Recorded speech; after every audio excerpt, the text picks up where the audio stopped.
Okey, Assalamualaikum warahmatullahi dan apa khabar semua. Dalam video kali ini kita akan bincangkan tentang 10 sebab kenapa ramai orang rugi bila masuk ke pasaran saham. Okey, so kita tak nak bazirkan masa, kita nak fokus kepada poin yang pertama, iaitu kenapa ramai orang rugi bila mereka berdagang ataupun melabur di bursa ataupun di pasaran saham, okey, negara kita khususnya. Baik, yang pertama sekali adalah disebabkan tak belajar secara sistematik. Okey, ramai di kalangan kita yang merasakan bahawa ilmu saham ini adalah ilmu yang logik ataupun mudah untuk dikuasai. Lalu ada di kalangan kita yang orang kata nak belajar melalui buku ataupun melalui video-video YouTube, sebagaimana anda semua menyaksikan video ini kan. So kita nak belajar daripada video-video daripada YouTube. Ya, no problem, tak ada masalah, tak ada masalah. As long as kita follow dia punya format itu daripada awal sehingga akhir. Cuma di kalangan kita ini ramai yang suka skip. Okey, dia belajar sikit-sikit, dia belajar baca buku sikit-sikit, lepas tu dia baca blog dalam internet sikit-sikit, lepas tu baca tengok dalam YouTube, search kan, teknik-teknik trading dan sebagainya. Tapi kita tidak melalui sistem yang secara sistematik. So itu adalah satu masalah yang besar yang menyebabkan ramai di kalangan kita yang tak dapat menjana keuntungan dalam pasaran saham. Yang kedua, orang yang belajar tak semestinya dia untung. Dan bagi saya ada juga kesnya di mana sebenarnya orang yang belajar lebih berisiko untuk mengalami kerugian berbanding dengan orang yang tak belajar sebenarnya.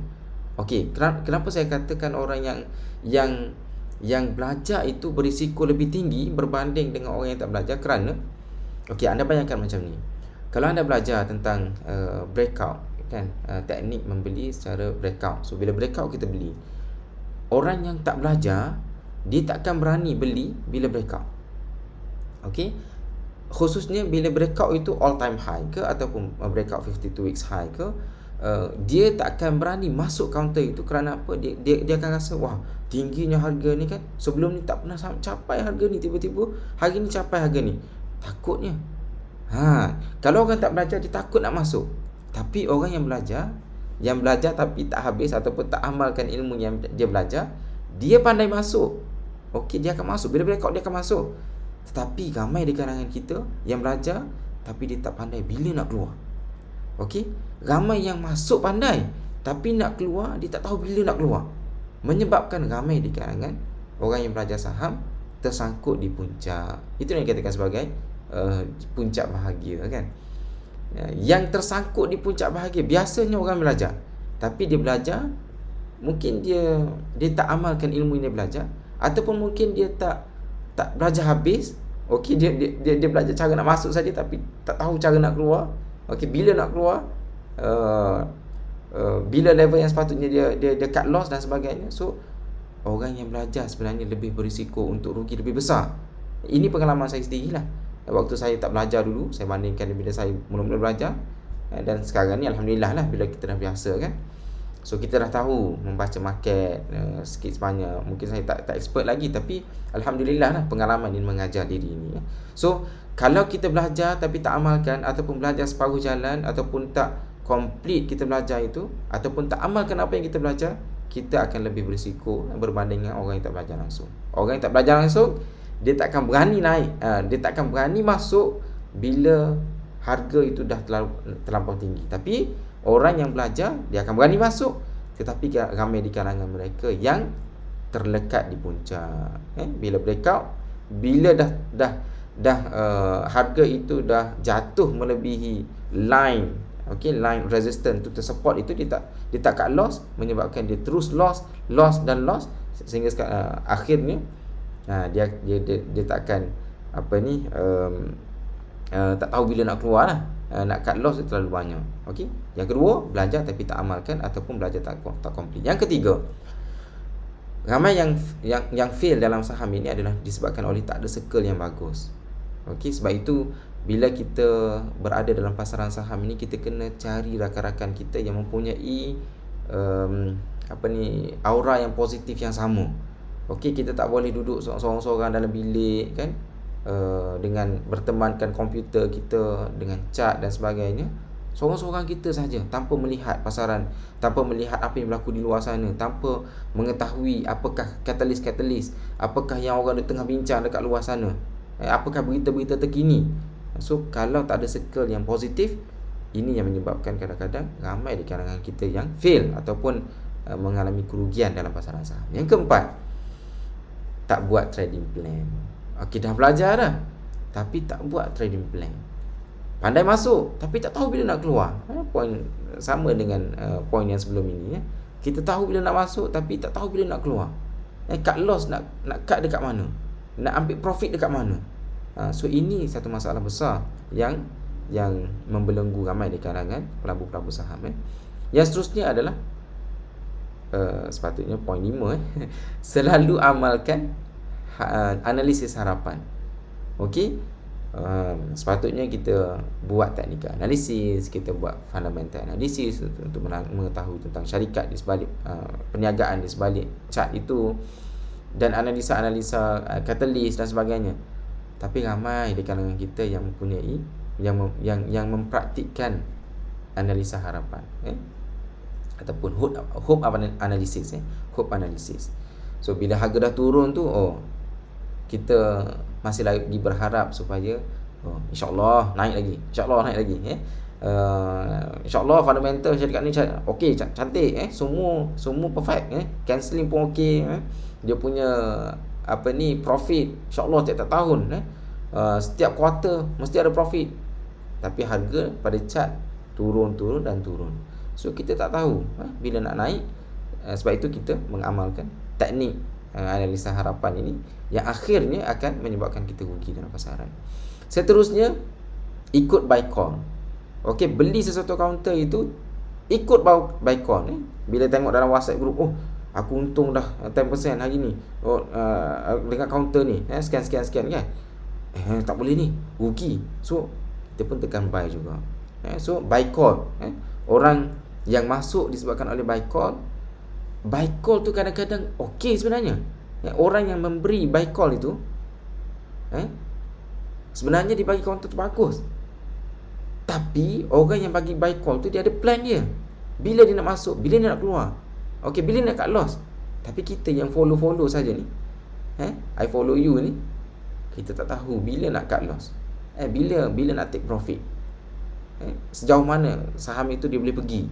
Adakah untuk intraday ke, atau untuk swing ke, ataupun untuk BTST ke dan sebagainya. So kita tak tahu. Orang yang bagi cadangan counter tu mungkin dia tahulah apa yang dia buat. Tapi kita yang turut sama ni, kita tak tahu apa yang dirancang oleh orang yang beli, orang yang bagi maklumat itu. Dan kita ni tak kaji sendiri. So bila tak kaji sendiri, mungkin kita dah belajar tapi kita sendiri tak kaji. So itu menyebabkan kadang-kadang kita rugilah. Okey. So follow orang ini adalah satu benda yang tidak sepatutnya kita amalkan. Yes, kalau orang nak bincang tentang counter-counter tertentu, kita boleh tengok dan kita kena analisa lah sebelum kita beli. Kalau kita beli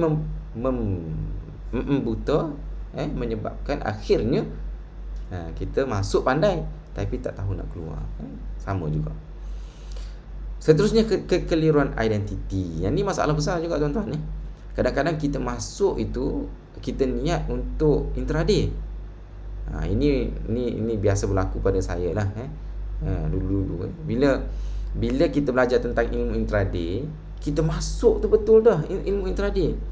Tapi kita tak monitor. Kan, sepatutnya bila intraday, kita beli pagi, kena jual dah tengah hari ataupun jual petang. Pak ni lambat pun jual esok, jual lusa kan. Tapi bila tak capai target kita tak keluar. Bila dah sentuh kita punya cut loss punya price, kita tak keluar. Jadi bila dah sentuh cut loss, kita rasa okeylah, tak apalah sebab syarikat ni fundamental pun okey. Tengok dia dah bertukar dah. tak apalah kita simpan mungkin seminggu ke. Kan kita masuk dengan intraday, ilmu intraday, tapi tiba-tiba kita tukar kita punya plan menjadi swing, BTST dan sebagainya, menyebabkan kekeliruan identiti ini menyebabkan kita rugi. Saya sebenarnya dah banyak rugi bila berlakunya kekeliruan identiti ni. Kita masuk intraday, dululah masa saya belajar tentang ilmu intraday ni, bila kita nak praktis, kita sebenarnya tak ada masa sebab kita kerja kan. Jadi mungkin hari Jumaat beli, Sabtu dah tutup dah, Ahad tak sempat jual, lepas tu dah tukar mindset daripada intraday dah jadi swing. Bahkan ada yang pergi nak invest. Ada satu counter dulu saya terkena, counter Zilan. Asal masuk tu intraday, tapi lalas tak apalah, invest syarikat pun okey, syarikat untung dan sebagainya. Lalas harga turun, last sekali kena cut loss. Duit start dekat situ. So make sure kita tahu bila kita masuk sesuatu counter, okey, kita kena tahu kita ni kita nak praktis teknik intraday ke, swing ke, ataupun whatever position ke ataupun investment ke. So kita kena tahu siapa kita, dan counter tu kita masuk apa objektif kita, bila kita nak keluar. So kita kena clear. Seterusnya kita buat eksperimen sendiri, tuan-tuan. Ilmu saham ni dah beratus tahun. So jangan nak pandai-pandai nak buat eksperimen sendiri. Saya dulu pun suka buat eksperimen sendiri sebab kita nak tahu apa yang berlaku sebenarnya. Kalau kita beli macam ni, agak-agak naik ke tak? Kita nak tahu. Tuan-tuan, jangan buat eksperimen sendiri. Saya dah buat dah, tuan-tuan. Kalau kita buat eksperimen sendiri, kita buang masa. Bukan saja buang masa, tapi kita buang kita punya modal.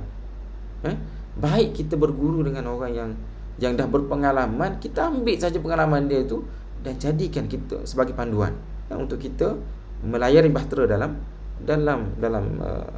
pasaran saham. Okey. Last sekali, ramai di kalangan kita yang belum apa-apa lagi dah guna modal besar. Ni masalah besar, tuan-tuan. Masuk modal kecil untung sikit kan. So kalau aku masuk modal 1000, 10% baru 100. Kan? Kalau nak cepat kaya, masuk 10,000 lah. Kan? Kalau 10% dah dapat 1,000 dah. Kan? Kita biasa kan?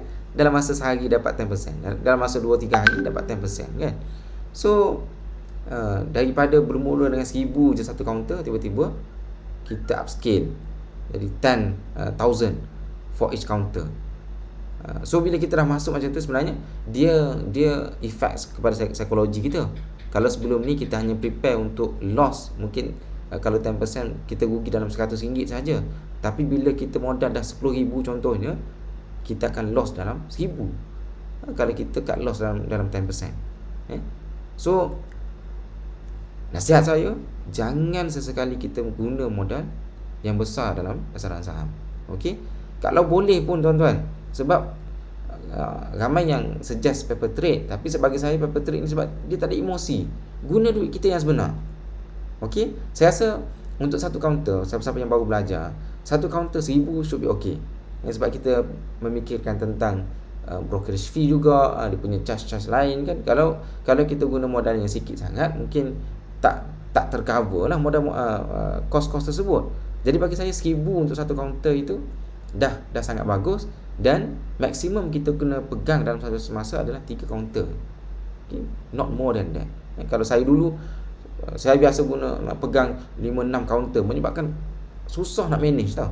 Sebab kita nak kena tahu di sebalik perniagaan itu, di sebalik counter itu, apa syarikatnya, macam mana prestasi fundamentalnya, teknikal analisisnya macam mana. Jadi kalau kita pegang banyak, okey, dengan modal yang banyak pula tu, okey, menyebabkan kita emosi kita terganggu sebab kita tak boleh fokus. Akhirnya kita tak boleh nak manage kita punya portfolio. So itu saja mungkin 9 ataupun 10 poin kenapa orang yang masuk pasaran saham ini mengalami kerugian. So saya doakan anda semua supaya dapat dihindari daripada kerugian yang tidak sepatutnya, okey, dan dimurahkan rezeki untuk sentiasa mencipta kejayaan dalam pasaran saham. Wallahu a'lam. Kalau anda mempunyai apa-apa pandangan ataupun poin tambahan berkenaan dengan sebab kenapa ramai rugi dalam pasaran saham, mungkin anda boleh turunkan dalam ruangan komen di bawah. Jangan lupa subscribe. Wallahu a'lam. Assalamualaikum warahmatullahi wabarakatuh. Jumpa lagi.